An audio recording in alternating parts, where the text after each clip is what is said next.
네, 할렐루야. 네, 여러분들 만나서 반갑습니다. 정말 오랜만에 이렇게 강단에 서고 여러분들과 이렇게 소통할 수 있어서 정말 감사합니다. 저는 주중에는 학교에 있고 또 이렇게 사역을 위해서 혹은 말씀을 듣기 위해서 광교 꿈의 예배에 참석하고 있습니다. 제가 늘 앉아서 이제 말씀을 들을 때마다 저는 사실 메모를 하는 습관들이 있거든요. 그 말씀을 메모하고 이렇게 적으면서 제가 사실 생각한 것보다 더 많은 것들을 말씀을 들으면서 이제 깨닫고 묵상하게 되는데 그때마다 굉장히 좋은 그런 힘을 얻고 이렇게 가고 있습니다. 제가 볼 때는 우리 여기 모든 분들도 하나님의 말씀에 힘을 얻고 가시기를 기도하겠습니다. 오늘 말씀 로마서 8장 14절 말씀은 사실 우리가 너무 잘 알고 있는 그런 말씀이고 또 많이 듣고 묵상한 그런 말씀인 줄 압니다.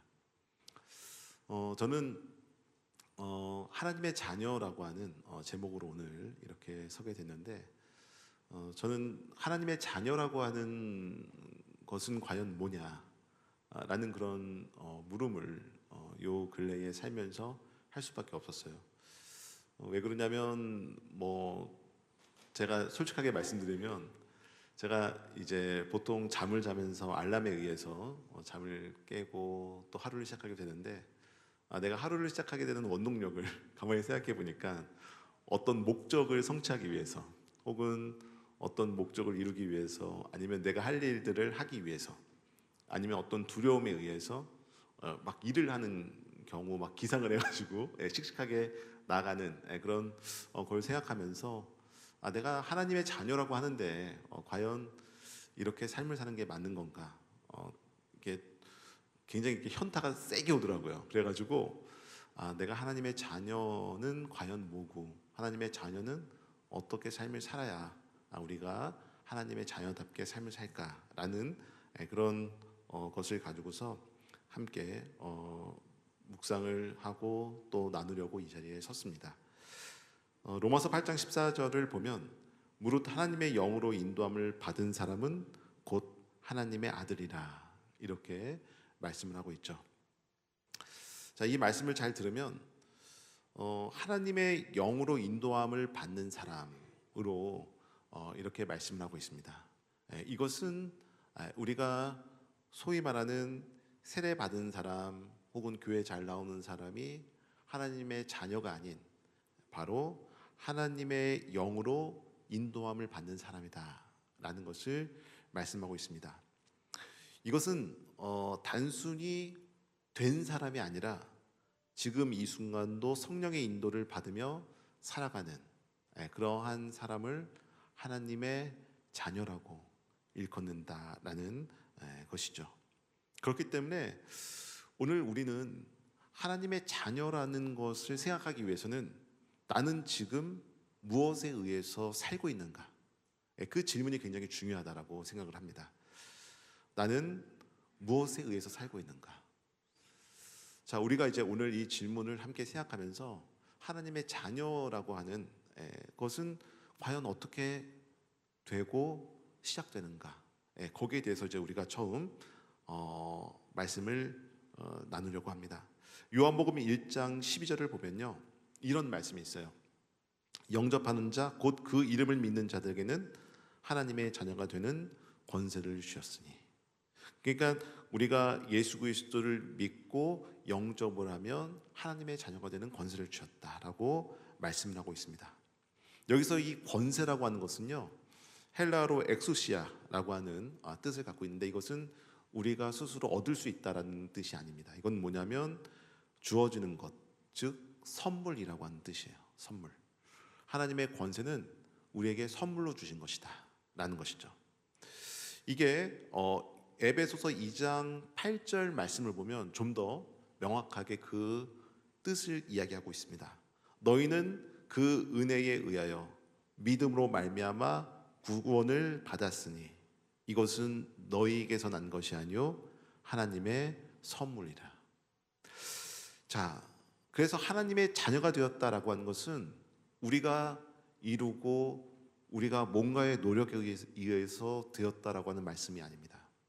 바로 그것은 하나님의 자녀가 되었다라고 하는 것은 선물로 받은 것이다 라는 것입니다. 네, 이게 굉장히 중요한 출발점이 됩니다. 왜냐하면 우리가 어떤 노력에 의해서 하나님의 자녀가 되고 또 우리가 어떤 훈련에 의해서 하나님의 자녀가 되었다라고 한다면 그것은 결국 나라고 하는 것에 갇히게 되는 거예요. 그리고 내가 훈련과 어떤 경건 훈련을 잘 못해서 좀 실패를 하고 두렵고 또 어렵게 됐어요. 그것도 내가 라고 하는 그런 프레임에 갇히게 되는 겁니다. 그렇기 때문에 우리가 하나님의 자녀가 된다라고 하는 것은 나라고 하는 것을 뛰어넘어서 하나님의 주권에 의해서 하나님의 은혜에 의해서 된 것이다라는 것을 분명히 말씀하고 있다라는 사실입니다. 우리는 출발을 이렇게 하나님으로부터 해야 된다라는 것이 바로 하나님의 자녀된 그 삶을 시작하는 조건이 된다고 하는 거예요. 근데 많은 종교들은 나라고 하는 것에부터 시작을 하죠. 근데 기독교는 내가 아닌 하나님으로부터 시작한다. 그걸 하나님의 은혜요 은총이다라고 말씀을 하고 있습니다.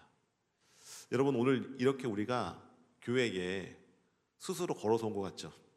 그런데 이것도 사실 하나님께서 인도함을 하시고 여러분들을 여기까지 허락하셔야 오신 줄 믿습니다. 여러분, 그래야 우리가 예배에 참석할 수도 있고요. 그래야 우리가 하나님의 자녀가 되는 거예요. 자, 그 사실을 우리가 분명히 알아야 되는 이유는 하나님의 자녀는 바로 나라고 하는 것서부터 출발이 아닌 하나님께로부터 출발이 되었기 때문에 이 세상의 존재와 이 세상에 살고 있는 자들하고는 전혀 다른 그런 모습을 갖고 있다라는 사실입니다. 사실 우리는 나라고 하는 것이 굉장히 익숙해요. 그럴 수밖에 없죠. 왜냐하면 그래야 우리가 생존을 하고 이 세상에 살아가기 때문에 그래요. 그죠? 내가 여러분 욕심을 가져야 먹기도 하고요. 내가 욕심을 가져야 뭔가를 해 나가는 겁니다. 그리고 내가 어떤 기회가 있을 때에 그것을 선점할 수 있고 성취도 할 수 있는 거예요. 근데 이런 거에 너무나도 익숙하기 때문에 우리는 그런 삶을 산다라는 거죠. 근데 오늘 말씀은 하나님의 자녀는 이와는 전혀 다른 출발점에서부터 시작하는데 그 출발점은 바로 뭐냐면 내가 아닌 하나님께로부터다라는 말씀입니다. 그렇기 때문에 예수님께서는 니고데모나 제자들에게 이렇게 말씀하세요. 요한복음 3장 5절 보면 사람이 물과 성령으로 나지 아니하면 하나님의 나라에 들어갈 수 없느니라. 여러분, 우리를 하나님의 자녀가 된다라고 하는 것은 물과 성령으로 나지 아니하면 하나님 나라에 들어갈 수 없다라는 것을 말씀하고 있습니다. 그건 뭐냐면 우리의 나라고 하는 존재의 모든 근본이 바뀌어야 한다라고 하는 사실입니다.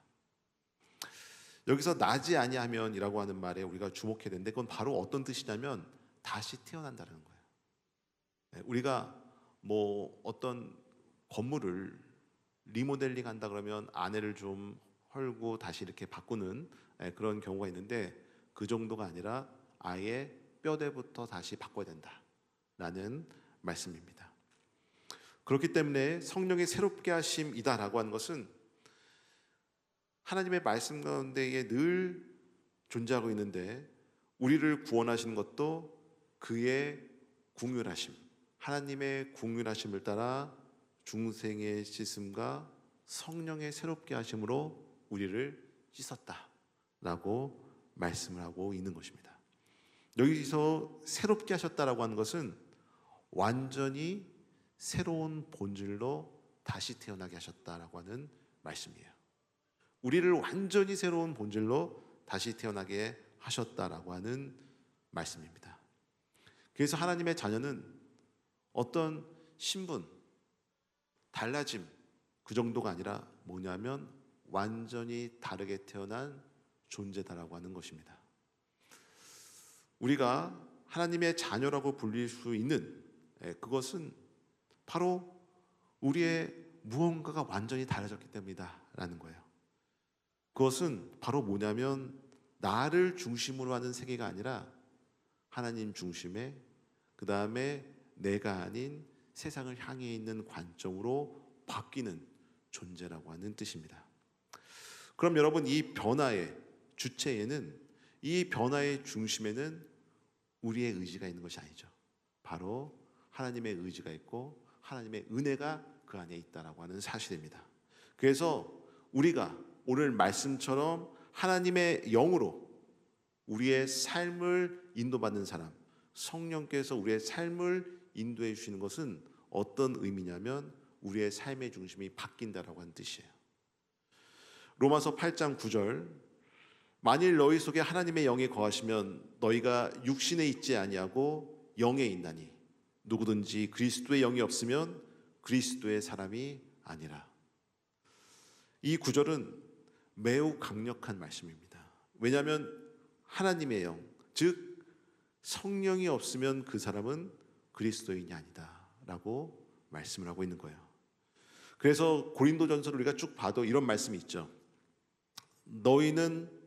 너희가 하나님의 성전인 것과 하나님의 성령이 너희 안에 계신 것을 알지 못하느냐. 그 말씀을 우리는 잘 기억할 겁니다. 성령은 우리 안에 거하신 분이고 멀리 계신 것이 아니라 우리 안에 지금도 이 순간 함께 하신다라고 하는 사실입니다. 그리고 우리를 이끄신다라고 하는 거예요. 그분은 단순히 우리를 이끄시고 우리 옆에 계셔서 우리의 기도를 들으시고 위로하시는 것뿐만 아니라 우리의 삶 전체를 바꾸시기 원하신다라고 하는 뜻입니다. 여러분, 우리는 만약에 어떤 방향으로 나아갈 때 그 방향을 가리키는 내비게이션이나 나침반의 방향이 바뀐다 그러면 그 나침반의 방향이나 내비게이션이 가리키는 방향으로 모든 것을 틀어서 나가죠.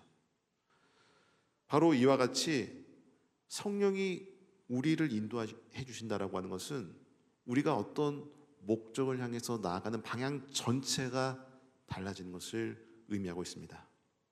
이것은 바로 어떤 방향이냐면 나로부터 나에게 관심을 갖는 방향이 아니라 하나님으로부터 그 방향이 나아가고 이 세상을 향해서 나아가는 방향이다라고 하는 뜻입니다. 그렇다면 성령이 우리 안에 계실 때 우리가 바뀌는 이 목적, 방향은 우리가 어떻게 바뀌게 될 것이냐. 로마서 8장 5절에 우리가 같은 본문이지만 읽진 않았죠. 이렇게 말씀하고 있습니다. 육신을 따르는 자는 육신의 일을, 영을 따르는 자는 영의 일을 생각하나니. 여기서 생각한다라고 하는 뜻은 우리가 단순히 뭔가를 생각하고 뭔가를 기억하고 뭔가를 바라본다라고 하는 뜻이 아니고요. 마음, 내 삶, 그것을 바라보는 근본적인 관점, 삶의 목적이 달라졌다라고 하는 것을 가리킵니다. 그래서 성령을 따라 행한다라고 하는 것은 우리가 단순히 착한 일을 하고 나쁜 짓을 안 하고 하는 뜻이 아니라 삶의 목적 자체가 달라진다라고 하는 의미입니다.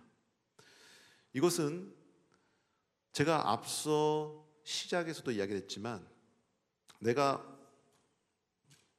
삶을 살 때 어떤 목적을 향해서 뭔가를 이루기 위해서 내가 어떤 이익을 성취하기 위해서 삶을 사는 것이 아니라 이제는 내가 하는 일이, 내가 하루를 시작하는 것이 하나님 나라를 위해서 무슨 의미가 있을까?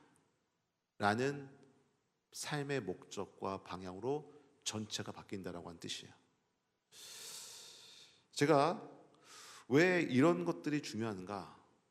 가만히 생각해 보니까 나를 위해서 내가 삶을 시작하고 또 내가 나를 위해서 아침에 일어나고 뭔가를 하는 그 모습 속에서 가만히 내 삶을 보니까 내가 점점점 망가져 있더라고요. 그리고 삶을 살면 살수록, 성취하면 할수록 너무 힘든 거예요.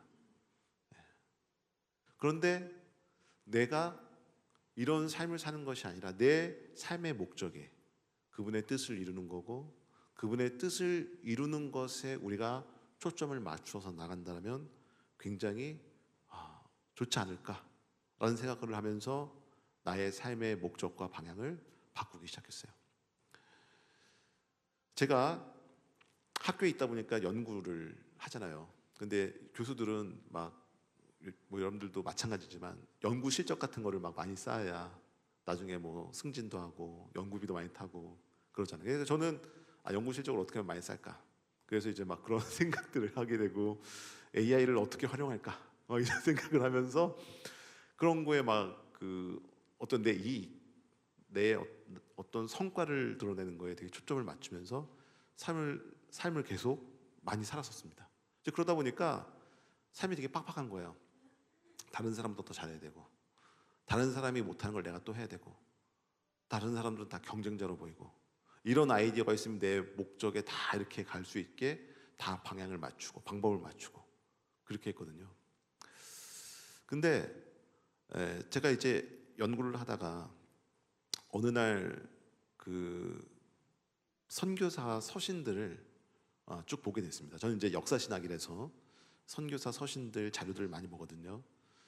근데 이분들의 삶을 쭉 보면 아주 어릴 때, 젊을 때 한국에 자기의 모든 것을 바치고 오셨어요. 그래서 선교를 시작하는데 그렇다라고 해서 하나님의 축복도 받은 것도 아니에요. 선교를 하다가 그 사모님도 돌아가시고요.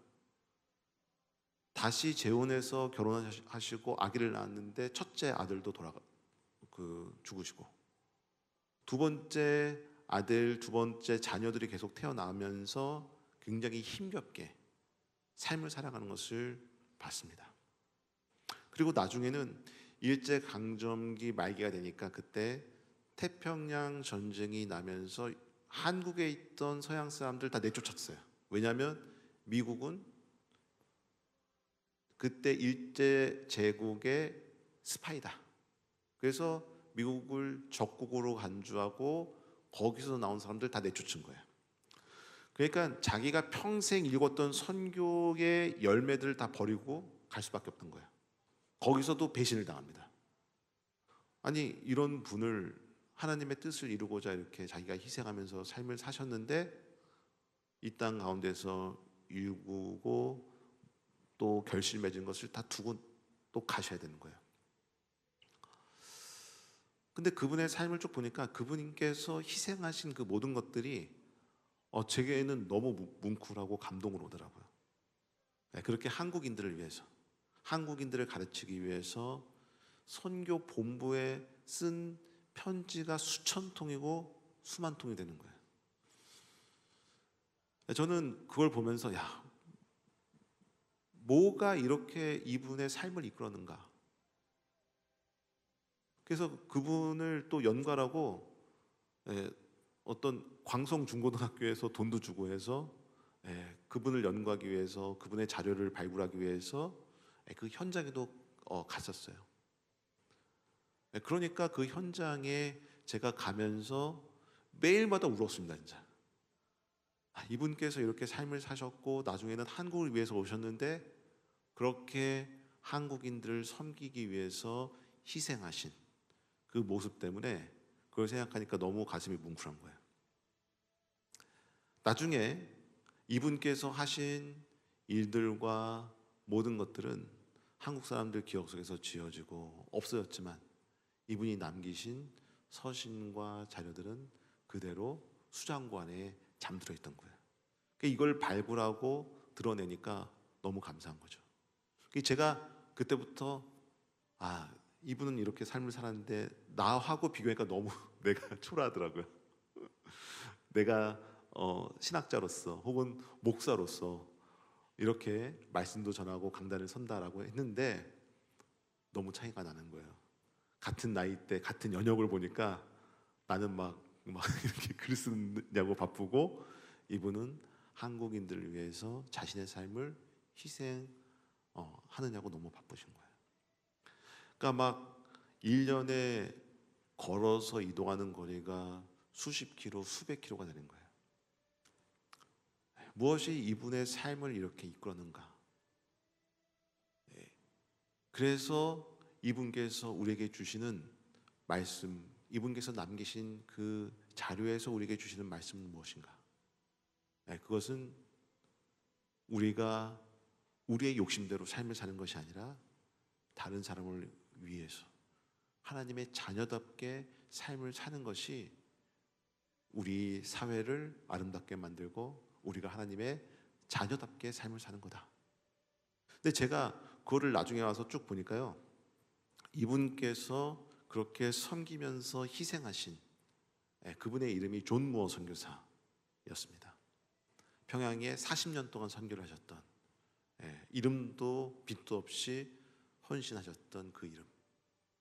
우리는 특정 훌륭한 분들만 생각을 하는데 그렇게 이름도 빛도 없이 섬기셨던 분들이 너무나도 많은 거예요. 저는 그래서 제 자신도 깨달음을 얻었을 뿐만 아니라 내 연구도 이제는 이런 이름도 없이 빛도 없이 섬기셨던 선교사님들의 희생을 이제는 드러내야겠다라는 생각을 갖고 연구의 방향도 바꾸게 되는 거예요. 이것을 많은 사람들에게 전달하기 위해서, 혹은 우리의 후속 세대에게 제대로 전달하기 위해서 나도 모든 것을 방향을 바꿔서 연구를 해야겠다. 그러니까 여러분, 제가 전에는요 되게 고독하게 했거든요. 연구를 막 되게 고독하게, 어두운 데서 고독하게 했는데 지금은 많은 분들이 그 뜻이 있다, 그래서 기도도 해주시고 함께 하시려고 하고, 저도 연구하는 보람도 나고, 이걸 또 얘기해서 말씀하고 또 공유하고 하면 정말 저도 값진 이런 삶을 살고 있구나. 제가 얼마 전에 거기 광성 중고등학교에서 감사패를 받았는데 제가 오히려 감사패를 더 드리고 싶더라고요. 왜냐면 제가 너무 부족했지만 삶을 바꾸게 되고 관점을 바꾸게 되니까. 근데 오늘 성령의 열매, 우리가 하나님의 자녀로 삶을 살면서 맺는 결실들은 나를 중심으로 해서 맺어지는 게 아니라 타인과 관계를 맺을 때, 또 나의 관점, 나의 삶을 저 세상 가운데로 향하게 될 때 맺어진다라고 하는 사실도 말씀하고 있습니다. 갈라디아서 5장 22절을 보면 오직 성령의 열매는 사랑과 희락과 화평과 오래 참음과 자비와 양선과 충성과 온유와 절제니. 여러분, 이 열매를 한번 가만히 생각해 보세요. 이게 내가 만약에 혼자 삶을 살고 나만을 위해서 내가 삶에 초점을 맞춘다고 하면 절대 이룰 수 없는 열매입니다. 이거는 내가 혼자 누리는 기쁨이 아니라 함께 할 때 누리는 기쁨이에요. 저 사람이 싫어, 내가 직장에 다니는데 저 사람이 싫어, 저 사람 왜 있어, 내 왼수야. 그래도 여러분, 그 가운데서 뭐를 맺을 수 있냐면 성령의 열매를 맺을 수 있다라고 하는 사실이에요. 그렇기 때문에 우리가 하나님의 자녀로서 성령의 열매를 맺고 우리의 초점을 내 자신이 아닌 세상을 향해서, 또 다른 사람을 향해서 돌린다라고 하는 것은 나의 이익이 아니라 바로 전 세상, 다른 사람의 이익, 동시에 나도 삶을 건강하고 의미 있게 만드는 것 가운데 하나다라는 것으로 생각할 수 있다는 거예요. 여기에 대한 이야기들이 많이 있습니다. 헬퍼사이라고 하는 그런 책이 몇 년 전에 굉장히 베스트셀러였죠. 이건 뭐냐면 남을 도와주는 그 행동이 자신을 건강하고 이롭게 만든다라고 하는 책의 내용이었어요. 예를 들어서 이 책에서는 여러 실험들이 등장합니다. 그 가운데서 대학생들을 두 그룹으로 나누어서 실험을 했어요. 한 그룹은 그냥 평상시처럼 삶을 살아가는 그룹이에요. 근데 이 실험이 재밌는 건 뭐냐면 실험하기 전에 피를 각각의 그룹에서 다 뽑았어요. 샘플로. 그리고 처음에 이 피의 성분을 조사했습니다. 또 다른 그룹은 네, 피를 다 똑같이 뽑았어요. 어떤 그룹이냐면 이런 그 마더 테레사라든지 아니면 훌륭한 분들이 봉사하는 것만 영상이 나오는데 그 영상만 보여줬던 그룹이에요. 그러니까 어두컴컴한 데서 일정 시간 동안 앉아서 영상을 바라보고 남이 봉사하는 것 도움을 주는 걸 계속 보는 거예요. 그리고 나서 얼마 지나고 나서 일정 기간이 지나고 나서 두 그룹의 피를 똑같이 뽑고 몸의 변화를 검사했어요. 근데 한쪽 그룹은 그냥 뭐 이렇게 큰 변화가 없었습니다. 그냥 일상생활을 했던 그룹. 근데 다른 그룹 앉아서 도움을 주는 영상 혹은 남을 도와주는 것, 남을 위해서 희생하는 영상을 본 그룹은 굉장히 유의미한 결과가 나왔다라고 하죠. 그건 뭐냐면 면역 체계가 올라갔다. 그리고 스트레스 지수도 내려갔다. 그리고 삶을 사는 데 있어서 삶의 의미와 기쁨도 더 유의미하게 거기 결과가 있다라고 하는 그런 실험 결과가 나왔습니다. 이거는 뭐 책뿐만 아니라 어떤 이게 쭉 치니까 다 나오더라고요. 그래서 여러분들도 한번 그걸 보면 생각이 많이 달라진다라는 거예요. 그런데 이게 개인의 이런 삶의 유익을 줄 뿐만 아니라 개인이 삶을 살아가는 데 있어서 힘있게 살아가는 원동력이 바로 그 가운데서 나타난다라고 하는 거예요. 그거는 내 초점이 아닌 다른 사람의 초점을 맞춰서 살아갈 때, 이런 어떤 그 모습들이 바로 하나님의 자녀답게 삶을 살아가는 그 삶의 방향을 오늘 말씀에서는 이야기하고 있다라는 사실입니다. 여러분, 그렇기 때문에 이것은 나의 일이 될 수 없어요. 하나님의 자녀는 하나님의 뜻을 이루기 위해서 삶을 살아가는 거고, 더 나아가서 뭐예요? 하나님의 나라를 확장하기 위해서 삶을 살아가야 된다라고 하는 사실입니다. 여러분, 우리가 이제 부활절을 맞이했죠. 그래서 예수 그리스도께서는 죽음을 이기시고 부활하시고 나서 하늘로 승천하시기 전에 며칠을 머무셨냐면 40일 동안 제자들에게 머무셨어요. 그래서 가르치신 것 가운데서 제일 중요한 게 하나 있었습니다. 바로 그건 뭐냐면 하나님의 나라에 대해서 가르치신 거예요. 제자들은 하나님의 나라에 대해서 많은 오해를 갖고 있었습니다. 하나님의 나라가 이스라엘에 올 때가 언제입니까? 근데 예수님은 때와 기한은 너희가 알 바 아니다 라고 말씀하신 거예요. 그 뜻은 바로 어떤 뜻이냐면 하나님의 나라는 개인의 이익이라든지 이스라엘만 위해서 존재하고 임하는 게 아니다 라는 거예요. 그래서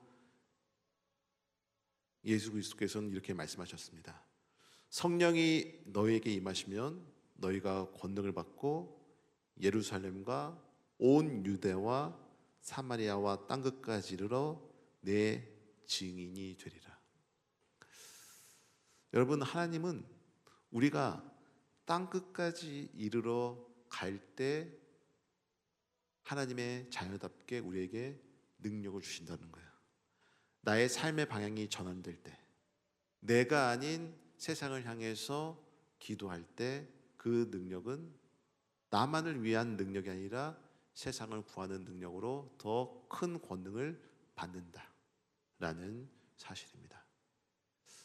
여러분, 우리가 이제 여기 말씀을 마치고 예배를 마치고 나가실 때 여기 있는 분들은 한 분도 안 그러시겠지만 막 어떤 분들은 그러셨다라고 하더라고요. 막 그 커피 이제 저 카페에 가서 이렇게 커피를 타는데 내가 먼저 막 이렇게 말씀 마치고 너무 이제 목이 마르셨든지 아니면 커피가 고프셨든지 줄을 쓰다가 좀 잘못 쓰셨나 봐요. 그래서 2줄은 아니고 2줄이 4줄인데 막 그러면서 바로 그냥 이렇게 좀 옥신각신했다라고 하는데 사실 여러분 그것도 우리가 관점을 바꾸고 이 세상을 바라보는 관점이 달라진다라고 하면 아마 얼마나 더 아름다운 세상, 작은 차이지만 아름다운 세상을 만들 수 있는 시작이 되지 않을까 생각을 합니다. 제가 오늘 이 말씀 준비하면서 저도 마음에 한번 새롭게 하기 위해서 제가 이제 아침마다 밤마다 강아지 산책을 시키거든요. 그때마다 이제 산책시키면 저는 멀뚱멀뚱 가만히 있고 막 돌아다녀야 되기 때문에 말씀도 듣고 혹은 뭐 기도도 하고 그러고 있는데 오늘따라 이 말씀을 전하기 위해서 이제 아침에 일찍 일어나서 산책을 하다 보니까 막 쓰레기들이 이렇게 있는 거예요, 밖에. 평상시에는 제가 그냥 지나쳤던 그건데 안 되겠다. 내가 이제 나를 위해서만 하는 게 아니라 세상을 위해서 내가 내 관점을 좀 전환하고 또 말씀 들어가기 전에 나도 한번 이런 삶을 살고 그리고 한번 들어가야겠다. 그래서 쓰레기를 막 주웠어요. 예, 생전 안 하던 그런 그냥 지나갔던. 물론 이제 눈에 보이면 가끔 죽긴 했지만 더 적극적으로 했습니다. 막 강아지 이렇게 산책하면서 강아지 잠깐 묶어놓고 막 이렇게 죽고 하면서 버리고 했는데 그렇게 되니까 제가 이렇게 막 집으로 데려오잖아요, 강아지를. 그때마다 쓰레기가 떨어진 게 내가 막 미안한 거예요. 저걸 치우지 못해서. 네. 그때부터 이게 좀 바뀌는 겁니다, 관점이. 이거구나. 남들은 나랑 상관없는 일이고 내 알 바 아니다라고 생각하지만 뭐예요? 내가 관점을 바꾸고 내 삶 가운데서 이렇게 보게 되다 보니까 뭔가를 하나 더 원하게 되고 내가 뭔가를 더 하게 되고 다가가게 되는 거예요. 근데 여러분 이게요 굉장히 작은 차이입니다. 그냥 걸어가는 거 그냥 손만 좀 빌리면 되는 거거든요. 하지만 그 차이는 굉장히 크다라는 거예요. 내 관점이 바뀌고 세상을 바뀌고 남을 더 보게 되고 세상을 더 바라보게 되는. 그럼 여러분 하나님께서는 반드시 그 사람에게 능력을 더하시리라 믿습니다. 왜냐하면 이 세상을 고쳐 나가야 되고 아름답게 하는 존재이기 때문에 그래요. 하나님의 자녀이기 때문에. 오늘도 여러분들 그 하나님의 자녀의 축복이 여러분들 삶 가운데 있게 되기를 축복합니다. 그리고 여러분 우리가 가만히 놓고 보면 굉장히 놀라운 일들이 있죠. 왜냐하면 예수님께서 부활하시고 제자들에게 하나님 나라를 말씀하시고 땅 끝까지 이르러 내 증인이 되리라 말씀하셨는데 결국 여러분 어떻게 돼요? 이 복음은 어디까지 가요? 팔레스타인 적을 넘어서 그 소아시아 적을 넘어서 로마로까지 가게 됩니다. 근데 굉장히 재밌는 것은 당시 예수님께서 태어나시고 공생애를 활동하고 그 다음에 십자가에서 우리를 위해서 희생당하시고 부활하시고 승천하신 그 시기에 로마는 가장 강대국이었어요. 로마는 예수님이라고 하는 존재도 잘 몰랐습니다. 그냥 변방에 예수님을 따르는 신앙 공동체가 있다 정도만 알았죠. 근데 여러분 그 신앙 공동체가 나중에 어떻게 돼요? 로마를 뒤집은 거예요. 근데 로마를 뒤집은 그 사건의 결정적인 것이 몇 개가 있는데 그 가운데 하나가 바로 뭐냐면 3세기 로마 제국을 휩쓸었던 키프리아누스 역병, 질병이라고 하는 것이 있었습니다. 로마 사회의 그 질병이 이렇게 퍼지게 될 때 많은 사람 그 질병으로 인해서 너무 끔찍하게 죽어나가기 시작했어요. 피를 토하고 눈과 또 여러 어떤 신체 밖에 있는 약한 기관들이 무너져 내리고 그러니까 그렇게 질병으로 역병이 퍼져나가면서 죽게 되는 그 상황이 모든 로마인들에게는 정말 멘붕을 가져다 준 거예요. 왜냐하면 로마 군인들도 죽어나가죠. 로마의 어떤 정치인들뿐만 아니라 정책, 기관 모든 사람들이 죽어나가는 겁니다. 그러니까 로마 사람들은 잘 사는 사람들은 도시를 떠나버리고 아주 저 변방 시골 같은 데에 금은보화를 챙겨서 가는 거예요. 그리고 자기 식구가 그렇게 죽어나가는 것을 바로 옆에서 목격하는 부모, 자녀들은 그 식구를 어떻게 할까요? 문 밖으로 던지는 겁니다. 못 오게.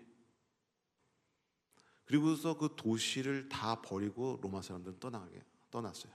근데 그 도시를 끝까지 남아서 지킨 사람들이 있는데 바로 그들이 누구였냐면 그리스도인이었습니다.